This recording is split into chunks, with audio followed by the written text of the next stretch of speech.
Shalom, kekasih-kekasih Tuhan. Pagi hari ini kembali kita membaca dan merenungkan firman Tuhan dengan judul Hidupku Diubahkannya, Rabu edisi Surat Titus bersama dengan saya, Fani Paendong. Titus pasal 3 ayat 1 sampai 15. Ingatkanlah mereka supaya mereka tunduk pada pemerintah dan orang-orang yang berkuasa, taat dan siap untuk melakukan setiap pekerjaan yang baik. Janganlah mereka menfitnah, janganlah mereka bertengkar. Hendaklah mereka selalu ramah dan bersikap lemah lembut terhadap semua orang. Karena dahulu kita juga hidup dalam kejahilan, tidak taat, sesat, menjadi hamba berbagai-bagai nafsu dan keinginan, hidup dalam kejahatan dan kedengkian, keji, saling membenci. Tetapi ketika nyata kemurahan Allah, Juru Selamat kita, dan kasih-Nya kepada manusia, pada waktu itu Dia telah menyelamatkan kita, bukan karena perbuatan baik yang telah kita lakukan, tetapi karena rahmat-Nya oleh permandian kelahiran kembali dan oleh pembaharuan yang dikerjakan oleh Roh Kudus yang sudah dilimpahkannya kepada kita oleh Yesus Kristus, Juru Selamat kita, supaya kita sebagai orang yang dibenarkan oleh kasih karunia-Nya berhak menerima hidup yang kekal sesuai dengan pengharapan kita. Saya percaya bahwa ini pun merupakan panggilan buat kita untuk hidup kekal bersamanya. Selanjutnya, perkataan ini benar dan aku mau supaya engkau dengan yakin menguatkannya, agar mereka yang sudah percaya kepada Allah sungguh-sungguh berusaha melakukan pekerjaan yang baik. Itulah yang baik dan berguna bagi manusia. Tetapi hindarilah persoalan yang dicari-cari dan yang bodoh, persoalan silsilah, percekcokan, dan pertengkaran mengenai hukum Taurat, karena semua itu tidak berguna dan sia-sia belaka. Seorang bidat yang sudah 1-2 kali kau nasihati, hendaklah engkau jauhi. Engkau tahu bahwa ada orang yang semacam itu, benar-benar sesat dan dengan dosanya menghukum dirinya sendiri.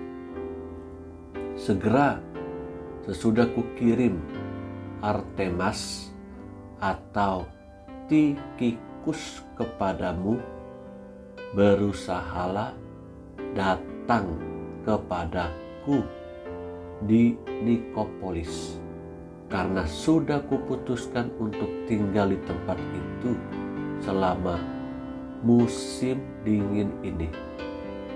Tolonglah sebaik-baiknya Zenas ahli Taurat itu dan Apolos dalam perjalanan mereka, agar mereka jangan kekurangan sesuatu apa.